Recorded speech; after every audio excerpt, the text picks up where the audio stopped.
जय हिंद साथियों। चाणक्य कहता है कि यदि आप निर्धन परिवार में उत्पन्न हुए हैं तो यह आपका दोष नहीं है, परंतु उस निर्धनता को दूर करने का यदि आप प्रयत्न नहीं करते हैं तो संपूर्ण दोष आपका है। साथियों, सारी शक्ति लगा दो, सफलता आपके कदमों को चूमेगी। जिस दिन आप अपने आप को पहचान लेंगे उस दिन ये नेट, जेआरएफ, टीजीटी, पीजीटी एवं अन्य प्रतियोगी परीक्षा आपके लिए सरल हो जाएगा। इस लेक्चर में अर्थशास्त्र से संबंधित उन सभी बिंदुओं पर प्रकाश डाला गया है जिसे प्रतियोगी परीक्षाओं में पूछा जाता है। अर्थशास्त्र प्राचीन भारतीय राजनीति का प्रसिद्ध ग्रंथ है।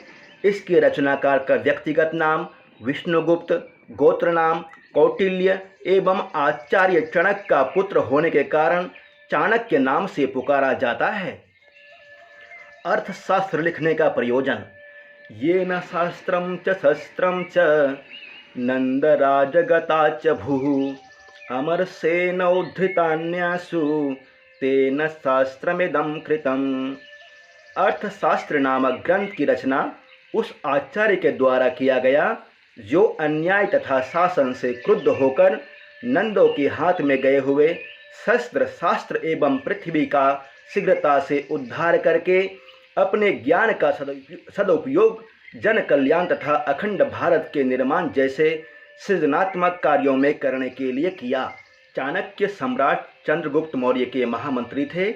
उन्होंने चंद्रगुप्त के प्रशासकीय उपयोग के लिए इस ग्रंथ की रचना की थी। यह प्रसिद्ध ग्रंथ संस्कृत भाषा में मुख्यतः गद्य शैली यत्र तत्र पद्य शैली में लिपिबद्ध है। इसमें राज्य व्यवस्था, कृषि, न्याय एवं राजनीति आदि के विभिन्न विषयों पर विचार किया गया है। राज्य प्रबंधन विषयक यह प्राचीनतम ग्रंथ है।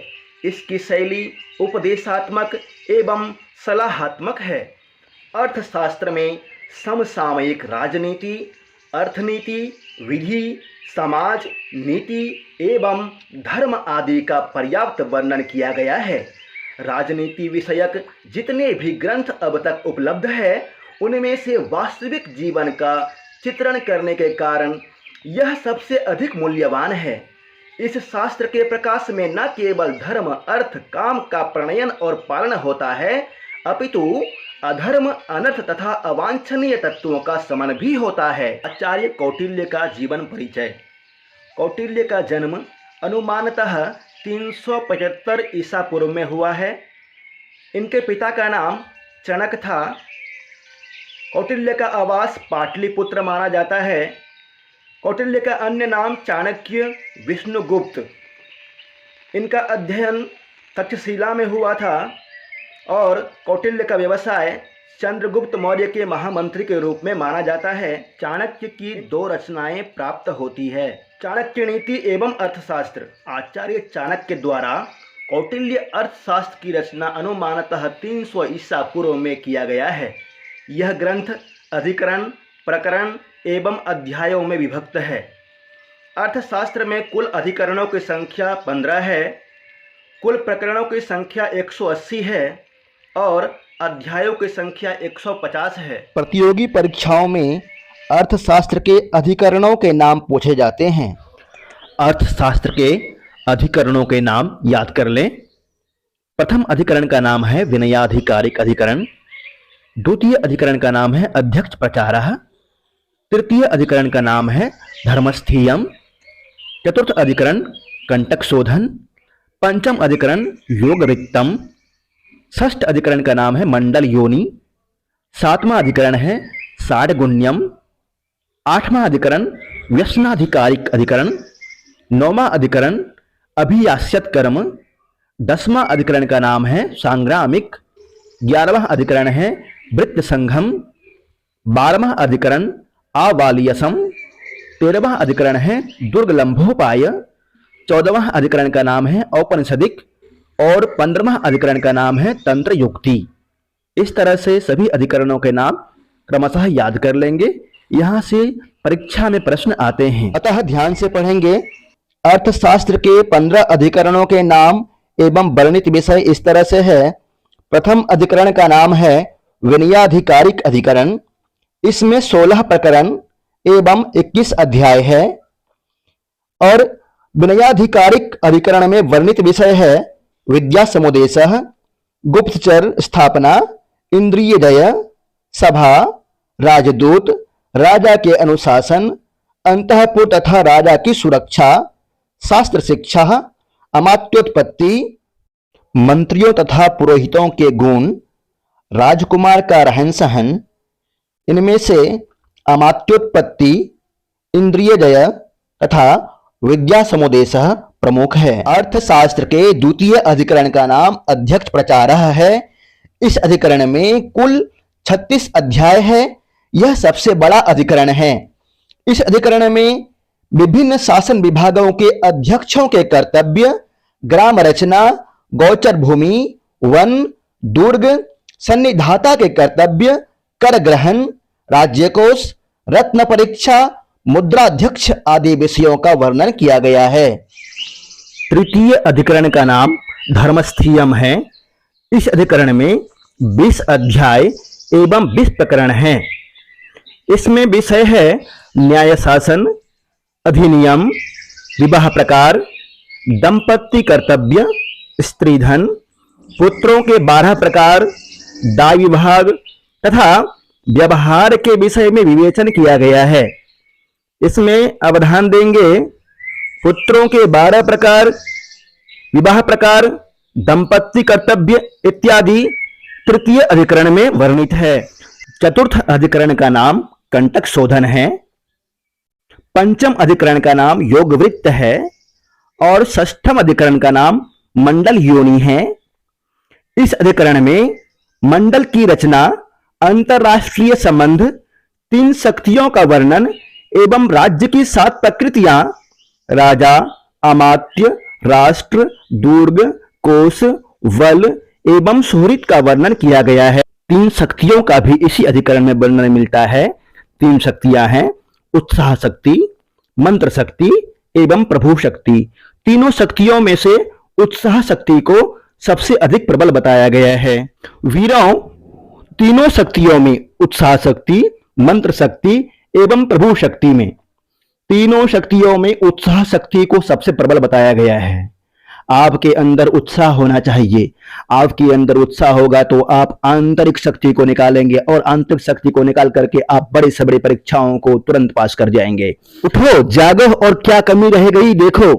1 महीना समय है या जितना भी समय आपके पास शेष है उसको पूर्णतः उपयोग कीजिए, सदुपयोग कीजिए और उत्साह के साथ में कीजिए, लगन के साथ कीजिए।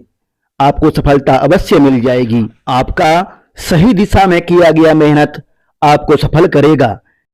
अर्थशास्त्र के 7वां अधिकरण का नाम 60 गुण्य है। इस अधिकरण में संधि, विग्रह, यान, आसन, संश्रय, द्वैधी भाव, राजनीति के 6 गुणों का वर्णन किया गया है।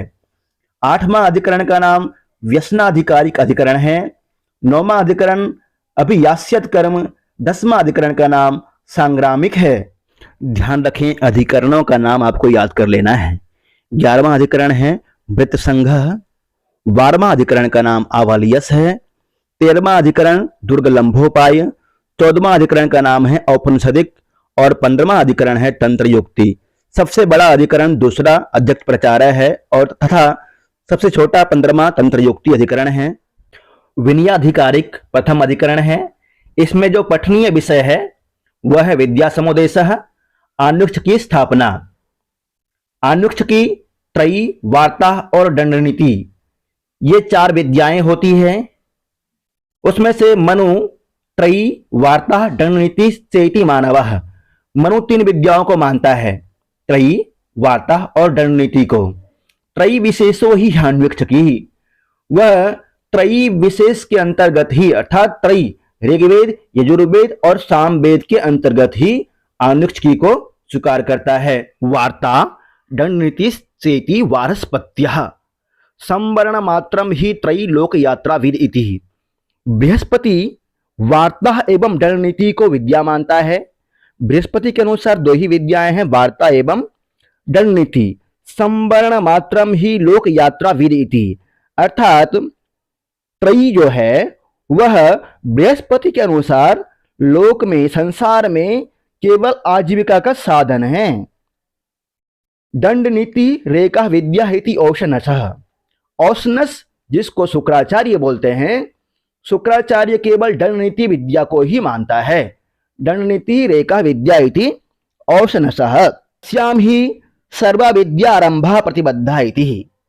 शुक्राचार्य के अनुयायी विद्वानों ने तो केवल दंड नीति को ही विद्या माना है और उसी को संपूर्ण विद्याओं का स्थान एवं कारण स्वीकार किया है। विद्या समुदेशः प्रकरण को अच्छी तरह से याद कर लें, यहां से क्वेश्चन आएगा, हुबहू याद कर लें।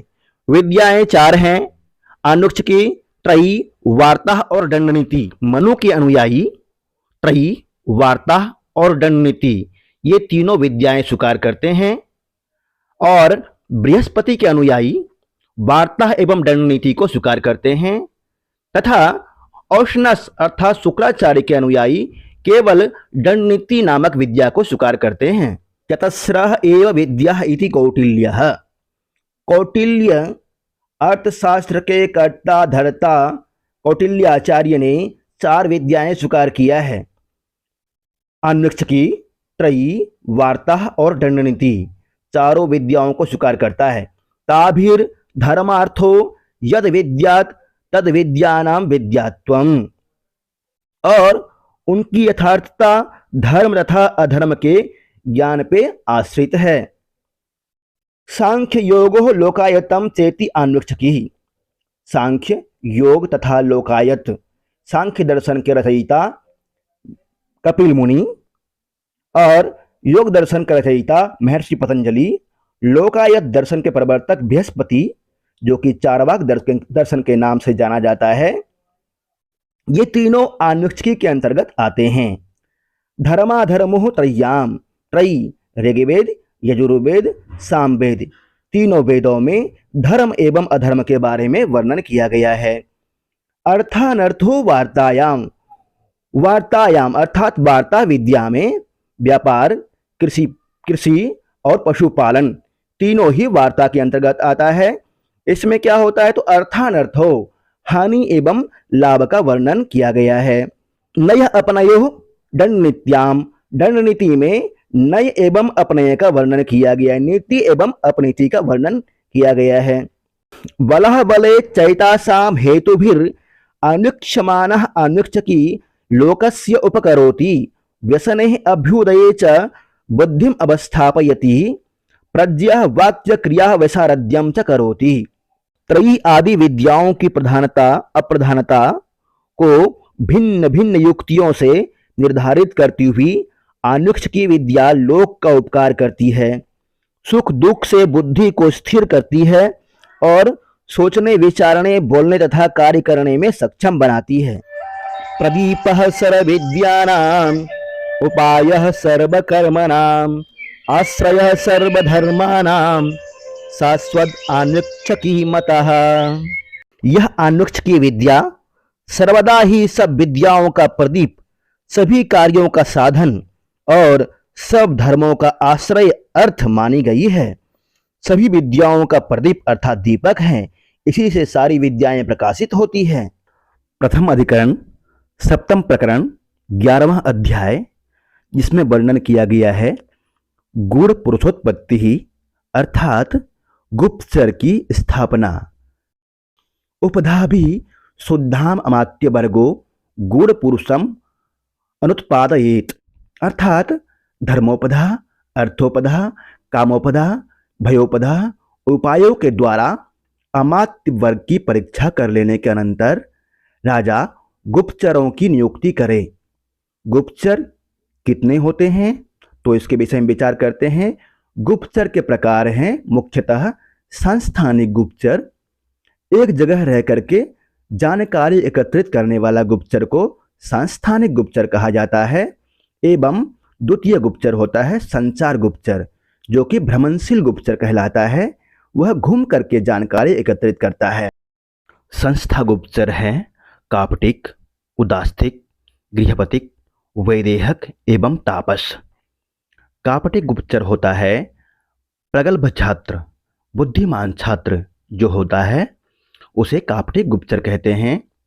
उदास्तिक गुप्तचर सन्यासी के वेश में रहता है, गृहपतिक किसान के वेश में, वैदेहक जो कि व्यापारी के वेश में रहता है, तापस गुप्तचर जटिल अथवा मुंडित। जटिलो मुंडोबः तापसः इति वर्णितः कौटिल्येन। हमने पढ़ा गुप्तचर के दो प्रकार हैं, संस्था गुप्तचर एवं भ्रमणशील गुप्तचर। इनकी परिभाषाओं को अच्छी तरह से याद कर लें। इसमें से नेट जीआरएफ के परीक्षा में प्रश्न आते हैं, टीजीटी पीजीटी दोनों जगह यह इम्पोर्टेंट है। कापटिक अर्थात परम मर्मज्ञः प्रगल्भः छात्रः कापटिकः। बुद्धिमान छात्र के बेस में जो गुप्तचर का काम करता है उसे कापटिक गुप्तचर कहते हैं। उदास्थिकः प्रव्रज्या प्रत्यवसितः प्रज्ञा शौच युक्तः उदास्थितः। अर्थात बुद्धिमान सन्यासी के वेश में जो गुप्तचर का काम करता है उसे उदास्थिक गुप्तचर कहते हैं। गृहपतिक गुप्तचर कर्षको वृत्तिक्षीणः प्रज्ञा शौच युक्तो गृहपतिकः। अर्थात बुद्धिमान गरीब किसान के वेश में जो गुप्तचर काम करता है उसे गृहपतिक कहा जाता है। वैदेहक गुप्तचर वणिजको वृत्तिक्षीणः प्रज्ञा शौच युक्तो वैदेहक व्यंजनः। अर्थात गरीब व्यापारी एवं बुद्धिमान होना चाहिए। इस रूप में जो भी काम करता है उसे वैदेहक गुप्तचर कहा जाता है। तापसः मुंडो जटिलो वा वृत्तिकामस्तापसः व्यंजनः। मुंड अथवा जटिल सन्यासी वृत्ति की कामना से जो गुप्तचर का काम करता है उसे तापस गुप्तचर कहा जाता है। संचार गुप्तचर अर्थात भ्रमणशील जो घूम घूम कर राजा के लिए गुप्तचर का काम करते हैं। वे चार प्रकार से हैं, सत्री, तीक्ष्ण, रसद एवं भिक्षुकी। सत्री अनेक तरह के कलाओं से निपुण होता है, सामुद्रिक शास्त्र, हस्तकला एवं अनेक तरह के विद्याओं में निपुण होता है। सत्री गुप्तचर ये चास्य संबंधिनो अवश्य भर्तव्यास्ते लक्षणम अंग विद्याम जंभक विद्याम मायागत माश्रम धर्म निमित्त मंत्र चक्र मित्यधियानः सत्रिणः संसर्ग विद्या वा। राजाश्रित जो सामुद्रिक विद्या, ज्योतिष, व्याकरण आदि अंगों का शुभ अशुभ फल बताने वाला विद्या, वशीकरण, इंद्रजाल, धर्मशास्त्र, शकुन शास्त्र, पक्षी शास्त्र, काम शास्त्र, नाचने गाने की कला में निपुण हो वे सत्री गुप्तचर कहलाते हैं। तीक्ष्ण गुप्तचर ये जनपदे शूरास त्यक्तात्मानो हस्तिनम व्यालंब द्रव्य हेतु प्रतियोधयेयुः ते तीक्ष्णः।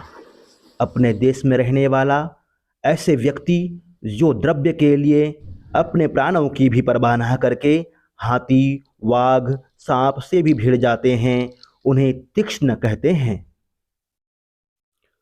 रसद गुप्तचर अर्थात जहर देने वाला ये बंधुषु निस्नेहा क्रूरस अलसश्च ते रसदः। अपने भाई बंधुओं से भी स्नेह न करने वाले क्रूर प्रकृति और आलसी स्वभाव वाले गुप्तचर रसद कहलाते हैं।